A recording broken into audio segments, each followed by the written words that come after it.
Hello students, how are you all? I hope आप सब अच्छे हैं। I welcome back everyone here जो पहले मेरे साथ जुड़े हुए हैं for this video lecture series. We are doing the economic survey revision of the important points with context to competitive examinations. Today we are going to discuss the chapter 2। Chapter second हम discuss करने वाले हैं। Those who are new here please subscribe to my channel Himachal minds. And जो यहाँ पे नए हैं उन्हें बता देता हूँ कि हमने history series with regards to Wonderland भी स्टार्ट करी है। बहुत बच्चों को वंडरलैंड पढ़ने में दिक्कत आती है। I get lot of messages and queries कि वंडरलैंड इट्स अ बल्कि book, they get problem while reading it. I sure you कि अगर आप मेरे हिस्ट्री लेक्चर्स थोड़े देखेंगे तो आप वंडरलैंड बुक्स के साथ अच्छे से कोप अप कर पाएंगे। I say books because the latest edition comprises of the 2 parts. So the Wonderland books we have started the video lecture series. आप जाइए प्लेलिस्ट में और history of Himachal Pradesh up to Gurkhas we have completed, आप जाइए और उसे देखिए। So this is Himachal Pradesh economic survey 2019-2020। First part हमने कवर अप कर लिया था, जिसमें हमने क्या क्या देखा फटाफट से क्विक रिवीजन कर लेते हैं। हमने देखा मैक्रो व्यू, हमने देखा इंडियन इकोनॉमी के कुछ पर्सपेक्टिव्स एंड हमने हिमाचल इकोनॉमी के कुछ पर्सपेक्टिव्स भी जाने। तो वो इंपॉर्टेंट बनते हैं हमारे competitive examination point of view में, जिसमें सबसे इंपॉर्टेंट हमें जो समझने वाला पार्ट था वो था GSDP, gross state domestic product. ठीक है, एक क्या था इन्फ्लेशन, ये भी हमें पता होना चाहिए। उसके मापदंड कौन कौन से हैं, WPI और CPI। ठीक है, होलसेल प्राइस इंडेक्स और कंज्यूमर प्राइस इंडेक्स एक ही हो जाता है। उसके बाद व्हाट वाज देयर, उसके बाद कुछ योजनाज थी जो डेवलपमेंटल प्रोग्राम्स हैं, वो भी हमने सारी फर्स्ट चैप्टर में रिवाइज कर ली थी। जिसने फर्स्ट चैप्टर की वीडियो नहीं देखी है वो प्लेलिस्ट में जाके इकोनॉमिक सर्वे में क्लिक कर सकता है और फर्स्ट चैप्टर देख सकता है। So without any further delay let's start the chapter 2। So students, here we are, this is the chapter 2। ये कहता है state economy, public finance and taxation. Now many of us you know what we do is, हम economic survey पढ़ते हैं ऊपर ऊपर से और निकल जाते हैं आंकड़ा पढ़ के, but it is of no use. अगर हमें इकोनॉमिक सर्वे समझना है, इंडियन इकोनॉमी को अगर अच्छे से जानना है, this is a very crucial document और ये बहुत अच्छे से लिखी गई है। ठीक है, हमारे इकोनॉमिक डिपार्टमेंट द्वारा या फिर डिपार्टमेंट ऑफ स्टैटिस्टिक्स द्वारा, जैसे मैंने आपको पीछे बताया था। उनके जो आपके जितने भी इसमें रिसर्च स्कॉलर्स का वो है और जितने भी आपके सेक्रेटरीज़ हैं, उन सब ने इसे बहुत अच्छे से कंपाइल किया है। अगर आप इसे अच्छे से पढ़ेंगे, this chapter is very important from your polity as well as, hold on a second, from polity as well as economy point of view. तो हमें समझ के पढ़ना है, हमें आंकड़े रटने नहीं है। What people are doing is they are teaching, I am not taking anybody's name, but they are teaching this chapter. या तो ऊपर ऊपर से पढ़ा के बच्चों को निकल जाते हैं, या फिर they don't give more crucial prospect to this chapter. So what my point is here is कि अगर आप इस चैप्टर को अच्छे से समझेंगे तो आप आगे चल के जब आप कार्य एक you what I can say when you will become an officer और you go to government enterprise, या फिर आप किसी सेक्टर में जा रहे हैं गवर्नमेंट के, तो यू विल बी नोइंग कि क्या है, how is the funding coming, पैसा कहाँ आ रहा है, सरकार कहाँ लगा रही है। हम बोलते हैं ना सरकार को कि कई बार कोसते हैं, क्रिटिसाइज़ करते हैं कि सरकार महंगाई नहीं कर रही है, ये कम नहीं कर रही है, ऐसा वैसा। So this chapter is very important for your regards of your understanding of public finance and taxation system. State economy इतना आपको टफ नहीं होगा समझना, बट पब्लिक फाइनेंस में आज मैं आपको कंसेप्चुअल क्लैरिटी दूंगा with regards to this economic survey, this economic document. So let's begin step by step analysis. सबसे पहले व्हाट दिस से, ये कहते हैं कि the state economy recognized, the government has recognized the importance in maintaining high economic growth. हमारी जो सरकार है वो एक अच्छी इकोनॉमिक ग्रोथ चाहती है। ठीक है, आर्थिक रूप से हम एक सक्षम, एक बोलते हैं ना आर्थिक तौर से एक सक्षम राज्य बनना है हमें, तो वो हमें चाहिए। उसके लिए क्या करना पड़ेगा, उसके लिए हमें sustain development bye adopting innovative policies, हमें नई नई पॉलिसीज़ को अडॉप्ट करना पड़ेगा। एक तो ये बोल देते हैं यहाँ पे, इंपॉर्टेंट पॉइंट ये हो जाता है। फिर ये आगे कहते हैं कि इसके अलावा एग्रीकल्चर के साथ साथ हमारे कुछ सब सेक्टर्स हैं जो आपके इस इनोवेटिव पॉलिसीज़ में हेल्प कर रहे हैं। हमारी खेती बाड़ी के अलावा और भी कुछ सेक्टर्स हैं जो हमारे जो तरक्की है, इकोनॉमिक विकास है, जो इकोनॉमिक डेवलपमेंट है, आर्थिक विकास है या आर्थिक डेवलपमेंट है, उसके लिए कुछ सब सेक्टर्स भी की रोल प्ले कर रहे हैं। ठीक है, वो कौन कौन से हम आइए देखते हैं। और यहाँ पे ये कहते हैं कि GSDP जो है वो हमें आइडिया दे देता है relative position of different sectors. ठीक है, और मैं आपको फिर से रिवाइज करवा देता हूँ। GSDP क्या होता है, कोई एरिया है। ठीक है, मैं आपको यहाँ वाइट बोर्ड में समझाने की कोशिश करता हूँ। ठीक है, GSDP का कोई एरिया है यहाँ पर। ठीक है, उसके अंदर, ठीक है, फाइनल प्रोडक्ट जो बन रहे हैं और जो सर्विसेज सरकार द्वारा उसी एरिया के अंडर दिया जा रहा है, उसका total is your gross domestic product. और जब हम हिमाचल की बात कर रहे हैं तो हम इसमें एस जोड़ दे रहे हैं, ग्रॉस स्टेट डोमेस्टिक प्रोडक्ट। ठीक है, वो भी कितने तरह की होती है, फटाफट से मैं आपको रिवाइज करवा देता हूँ। यहाँ पे इसको इरेज करते हैं, होल्ड ऑन अ सेकेंड। वो कितने तरह की होती है स्टूडेंट्स जीएसडीपी आपकी? वो भी एक होती है आपकी कांस्टेंट प्राइस पे और एक होती है करंट प्राइस पे। कांस्टेंट प्राइस में बेस ईयर लिया जाता है, और बेस ईयर जब लिया जाता है तो बेस ईयर में आपकी इन्फ्लेशन यानी कि महंगाई दर को भी लिया जाता है, कंसिडर किया जाता है। और करंट में आपका बेस ईयर नहीं होता, एज द नेम से जैसे करंट जो अभी चल रही है, और उसमें आपकी इन्फ्लेशन यानी महंगाई दर को नहीं कंसिडर किया जाता। ठीक है, तो कांस्टेंट में आपकी महंगाई दर को कंसिडर कर रहे हैं और करंट में आपकी महंगाई दर को कंसिडर नहीं कर रहे, तो वो भी आपको पता होना चाहिए। ठीक है, तो ये आपकी एक थोड़ी मैंने यहाँ पे कॉन्सेप्चुअल क्लैरिटी लाने की कोशिश की जीएसडीपी में। Now let's move to the next part. आगे क्या बोलते हैं ये? आगे ये कहते हैं the GSTP at constant price. अब ये देखो कांस्टेंट प्राइस है ना, और यहाँ पे ईयर भी दे दिया है इन्होंने। ठीक है, तो ये कांस्टेंट और में मतलब बेस ईयर है, और यानी इन्होंने महंगाई दर भी ली होगी। तो फर्स्ट रिवाइज्ड एस्टीमेट बोल रहे हैं, जो एज द नेम से फर्स्ट रिवाइज, जो पहला इन्होंने रिवाइज किया एस्टीमेट, जो आंकड़ा इन्होंने बताया उसके मुताबिक, ठीक है, 2018-19 की क्या रही? वो रही 1,17,815 करोड़। ठीक है, ये कहते हैं कि इसमें ग्रोथ देखने को मिली 7.1%। ठीक है, in regards comparison with all India, जिसमें ऑल इंडिया की रही 6.1%। ठीक है, तो ये इन्होंने कंपैरिजन का आपको फैक्टर बता दिया यहाँ पे। ठीक है, एक तो ये हो जाता है। उसके बाद नेक्स्ट ये क्या बोलते हैं? The economy is classified into 3 sectors. This is very important. ये आपका आप यहाँ पे स्टैटिक पार्ट भी कवर हो जाएगा। अब जो इकोनॉमी है ना, आर्थिक जो स्थिति है अब देश की, वो कुछ ऐसी होती है कि वो कुछ सेक्टर्स पे डिपेंड करती है। मैंने बोला ना, जैसे एग्रीकल्चर तो सबसे मेन सेक्टर बोला, उन्होंने बोला कि साथ में सब सेक्टर्स भी हैं। तो इकोनॉमी जो है वो कुछ 3 सेक्टर्स पे डिपेंड करती है। जो फर्स्ट सेक्टर ये यहाँ पे बता रहे हैं, that is your primary sector. ठीक है, आइए देखते हैं, स्क्रॉल करते हैं ऊपर। प्राइमरी सेक्टर में किस किस को बता रहे हैं यहाँ पे? प्राइमरी सेक्टर में ये इन सबको बताएंगे, वो हम देखते हैं। तो ये बता रहे हैं कि प्राइमरी सेक्टर कंप्राइजेज ऑफ, सबसे पहले एग्रीकल्चर, हॉर्टिकल्चर, लाइव स्टॉक। ठीक है, आपका जितना भी पशुपालन है, आपकी खेती बाड़ी है, आपका जो फलों से रिलेटेड हॉर्टिकल्चर है वो, फिर फॉरेस्ट्री को भी बोलते हैं ये। ठीक है, फॉरेस्ट्री एंड लॉगिंग, फिशिंग, ठीक है, जो आपका मछली पालन होता है, माइनिंग भी आपको सबको पता है। ठीक है, एंड क्वायरिंग सब सेक्टर्स, जो आपके खुदाई करके या जो आपके जो माइनिंग सेक्टर्स होते हैं ना, जहाँ से आपके खनिज पदार्थ निकलते हैं, वो आपके माइनिंग सेक्टर्स होते हैं। तो ये तो हो गए आपके प्राइमरी सेक्टर्स। ठीक है, आई होप ये आपको पता चल गया। उसके बाद ये बोलते हैं कि the agriculture allied sectors as key sector support about 60% of the population. ठीक है, तो ये 60% की सपोर्ट करता है पॉपुलेशन की। और नेगेटिव ग्रोथ, और ये बड़ा एक तगड़ा पॉइंट है कि नेगेटिव ग्रोथ है। नेगेटिव ग्रोथ मतलब ग्रोथ नहीं हुई है इस सेक्टर में, और हमें देखने को मिला है नेगेटिव में मतलब 1.7%। मैं आगे चार्ट में आपको बताता हूँ। ठीक है, नेगेटिव ग्रोथ। ठीक है, तो ग्रोथ नहीं हुई है सेक्टर में, प्राइमरी सेक्टर में। तो अब कमेंट बॉक्स में बताइए कि ये प्राइमरी सेक्टर की ग्रोथ नहीं हो रही, तो is it a worry issue? ठीक है, आप कमेंट बॉक्स में हमें बताइए। फिर क्या बोलते हैं कि ग्रॉस वैल्यू एडिड रहा 13,967 crore. Now what is gross value added? ठीक है, अब मैं ये भी आपको समझा देता हूँ यहाँ पे, होल्ड ऑन। तो ये अब चलते हैं हम वाइट बोर्ड की तरफ। तो ग्रॉस वैल्यू एडिड जो होता है ना, GVA, वो आपका, ठीक है, ग्रॉस डोमेस्टिक प्रोडक्ट जो होता है ना, उसमें से आपका इनडायरेक्ट टैक्स को जब निकाल देते हैं, ठीक है, इनडायरेक्ट टैक्सेस को निकाल देते हैं, तो वो आपका ग्रॉस वैल्यू एडिड बन जाता है। ठीक है, when your indirect taxes are excluded, तो वो आपका ग्रॉस वैल्यू एडिड बन जाता है, या एडिशन बोल देते हैं इसको। ठीक है, एक तो ये है। उसके बाद क्या बोलते हैं ये? उसके बाद बोलते हैं Himachal Pradesh horticulture is no longer a sub sector of agriculture sector. This is important from the prelims point of view, या आपकी कोई भी परीक्षा है उसमें ये पूछ सकते हैं कि क्या हिमाचल प्रदेश का जो हॉर्टिकल्चर वाला सब सेक्टर है वो क्या अब एग्रीकल्चर का है? तो नो, यहाँ पे it is clearly mentioned, see it is no longer a sub sector of agriculture sector. एक तो ये हो जाता है।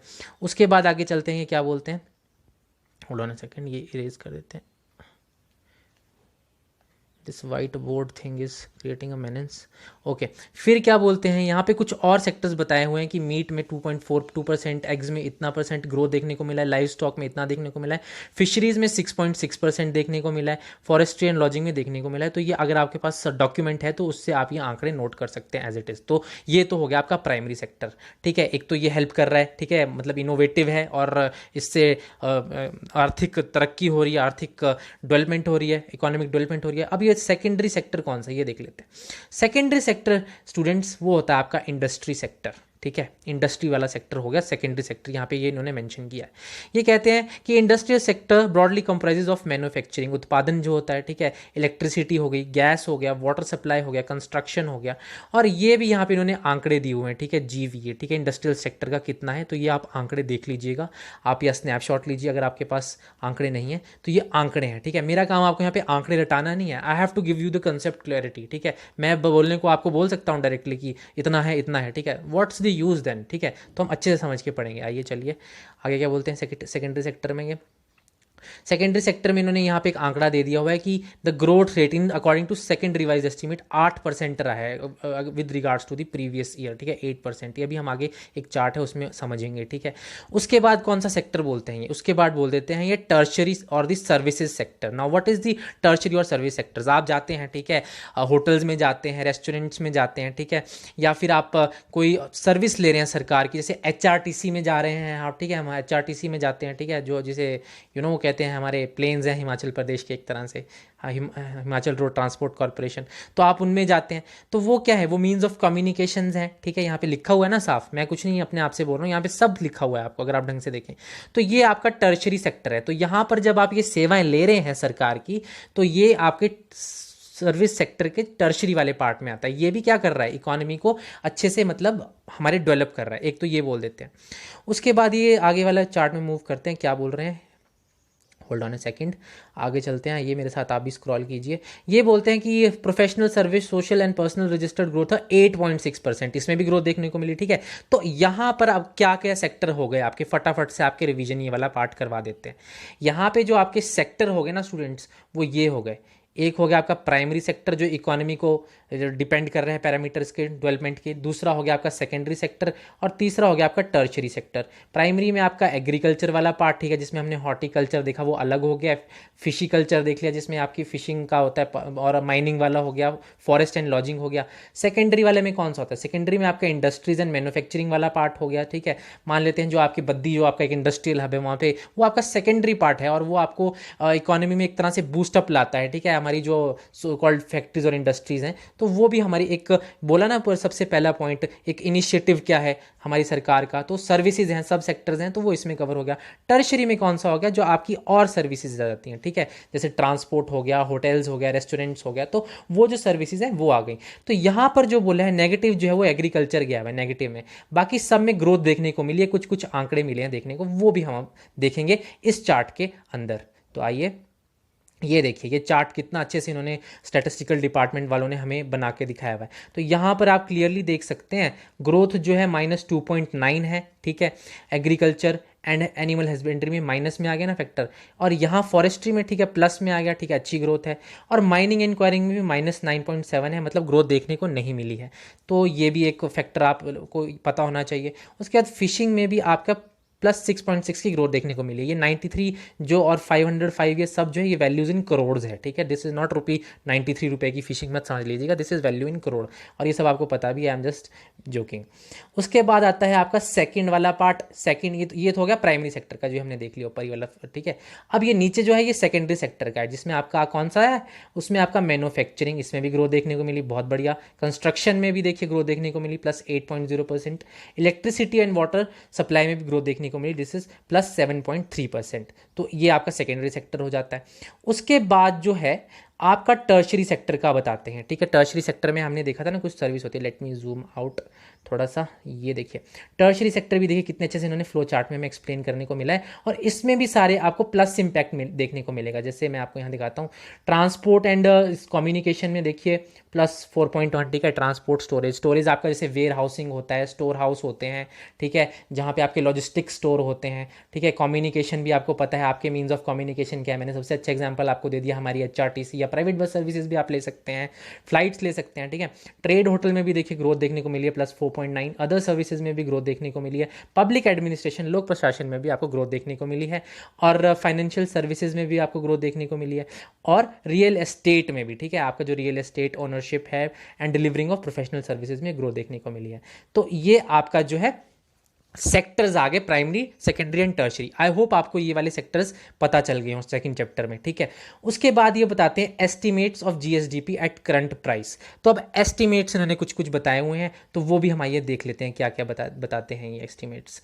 तो जीएसडीपी तो आपको मैंने फिर से बता दिया, सबसे इंपॉर्टेंट जीएसडीपी होता है, मतलब किसी देश का या किसी स्टेट। अब जीएसडीपी लग गया तो ग्रॉस स्टेट, ठीक है, डोमेस्टिक प्रोडक्ट, तो वो हमारा एक स्थिति बता रहा है, that is telling the health of the state, economic health of the state is the word that we can use, ठीक है। इकोनॉमिक हेल्थ क्या है स्टेट की, आर्थिक स्थिति क्या है स्टेट की, वो हमें बताता है।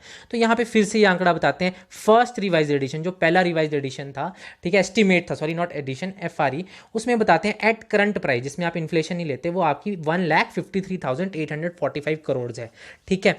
और ये उन्होंने 2017-18 का भी बताया हुआ है, सेकंड रिवाइज एस्टीमेट का आंकड़ा भी बताया हुआ है, ठीक है। एक तो ये पता होना चाहिए आपको। लेट्स मूव आगे, क्या बताते हैं ये आगे। इसमें ये प्राइमरी सेक्टर की कॉन्ट्रीब्यूशन है, सेकेंडरी और आपकी टर्शरी की इन्होंने बता दी हुई है, ठीक है। वो हमने पीछे देख लिया, आप इसका आंकड़ा एज इट इज़ रिवाइज कर सकते हैं और समझ सकते हैं, ठीक है। उसके बाद यहाँ पे सेक्टर वाइज बताया हुआ है कॉन्ट्रीब्यूशन किस किस का, आपके जितने भी सेक्टर थे ना, प्राइमरी, सेकेंडरी, टर्शरी, उनका कितना % कॉन्ट्रीब्यूशन रहा हुआ है, तो ये आप यहाँ पे देख सकते हैं, बहुत क्लियरली उन्होंने बताया हुआ है। एग्रीकल्चर में देखा प्राइमरी सेक्टर है, इंडस्ट्री आपका सेकेंडरी है, सर्विसेज आपका टर्शरी है। तो एग्रीकल्चर ने देखिए इतना इतना for the first revise estimate में 2018-19 में एग्रीकल्चर का इतना रहा, ठीक है। सेकेंडरी का 44.3% रहा, टर्शरी सेक्टर का जो आपकी सर्विसेज है, ट्रांसपोर्ट वगैरह, उसका 43.33% रहा, ठीक है। तो एग्रीकल्चर का देखिए कहीं ना कहीं थोड़ा 12.64% as compare to other sectors थोड़ा कम है, और वो नेगेटिव इंपैक्ट हमने देखा, पीछे हमने आंकड़े भी देखे, ठीक है। तो क्या इसका रीज़न है, फर्स्ट अगर इस मेरे वीडियो आपने देखी होगी ना एग्रीकल्चर में, तो आपने उसमें मैंने थोड़े I have told you the lacunas और द बॉटलनेक्स, मतलब रोड़े जो रास्ते हैं बीच में, जो रास्तों में बीच में रोड़े पड़ रहे हैं एग्रीकल्चर में, या जो बाधाएं पड़ रही हैं, वो मैंने आपको पहले लेक्चर में बताई हैं। अगर आपने नहीं देखा है तो आप वो देख सकते हैं, और आप मुझे कमेंट बॉक्स में भी करके बताइए कि क्या क्या एग्रीकल्चर में हम आप बेटर फैसिलिटीज़ ला सकते हैं, ठीक है। If you have to be be aware कि क्या क्या हो सकता है एग्रीकल्चर के सेक्टर में, तो आप बताइए, आप कमेंट बॉक्स में बता सकते हैं, ठीक है, जिससे ये माइनस इम्पैक्ट को हम ठीक कर सकें। एक तो ये हो जाता है। उसके बाद ये एक टेबल बताते हैं जिसमें ये बताते हैं gross domestic product of Himachal Pradesh with comparison to the all India. तो ये ऑल इंडिया से और हिमाचल प्रदेश का एक आंकड़ा हमें बताया हुआ है, ठीक है, वो यहाँ पे थोड़ा सा हम देख लेते हैं। तो यहाँ पे जो हिमाचल प्रदेश का है ना स्टूडेंट्स, जो आपको इंपॉर्टेंट याद रखने का है, क्वेश्चन कैन बी आस्क्ड कि हिमाचल प्रदेश का कितना है आपका परसेंटेज, ठीक है, with regards to current price and constant price with regards to India, ठीक है। तो यहाँ पे देखिए हिमाचल प्रदेश का 2018 में मैंने मार्क किया हुआ है, फिर से बता देता हूँ, ये मार्क किया है मैंने 2018 में। अगर हम करंट प्राइस में देखें जिसमें इन्फ्लेशन नहीं लेते, तो 11.2 था, और इंडिया में 11 था, तो देखिए हिमाचल आ गया ना 0.2 में। फिर कांस्टेंट प्राइस में, ठीक है, जहां पे बेस ईयर ले लिया, देखिए बेस ईयर लिया ना यहाँ पे, तो 11-12 का बेस ईयर लिया, यानी हम इसमें इन्फ्लेशन को ले रहे हैं, महंगाई दर को हम कंसीडर कर रहे हैं। तो यहाँ पे देखिए हिमाचल प्रदेश का 7.1% है, और ऑल इंडिया का कितना है 6.1% है। तो यहाँ पे किसका है, फिर से देखिए हिमाचल का 7.1 है, तो अनफॉरगेटेबल हिमाचल, और सो कॉल्ड हिमाचल थोड़ा इस ग्रोथ रेट में showing good development with comparison to all India, ठीक है। It's just a comparison that they have shown here. तो एक तो ये हो जाता है इस चार्ट में, ठीक है। आई होप आपको इस चार्ट में भी थोड़ा क्लियर आ गया हो, आप इसका स्नैपशॉट ले सकते हैं, and you can the point that you have to remember is the percentage of growth with comparison to India. 11.2 Himachal की है आपके करंट में, और ऑल इंडिया में 11 है करंट में, और कॉन्स्टेंट में हिमाचल की 7.1 है और इंडिया की 6.1 है, ठीक है। तो ये इंपॉर्टेंट है प्रीलिम्स पॉइंट ऑफ व्यू, या आपके कोई भी आपके जो एग्जामिनेशन है उसके पॉइंट ऑफ व्यू से, ठीक है, हिमाचल प्रदेश के, ठीक है। फिर यहाँ पे आगे और देख लेते हैं क्या बोलते हैं। आगे ये बोलते हैं कि पर कैपिटा इनकम, ठीक है, प्रति व्यक्ति आय दर कितनी है, वो भी देख लेते हैं। तो इन्होंने हमने पहले भी देखा था, फिर हम यहाँ पे समझ लेते हैं। ये कहते हैं according to first revise estimate, जिसको FRE भी बोलते हैं, जो पहला रिवाइज एस्टीमेट, जिन्होंने पहला एक आंकड़ा जो एस्टीमेट जो उसको रिवाइज किया 2018-19 में देखा, और उस पर स्टैटिस्टिक्स निकाले सो कॉल्ड रिसर्च स्कॉलर्स ने उसमें, तो उन्होंने ये बताया कि हिमाचल प्रदेश का current price at current price में देखें, महंगाई दर को मतलब ना लें, तो वो बोलते हैं कि वो इंक्रीज हुआ टू 1,83,108 प्रति व्यक्ति आए, ठीक है।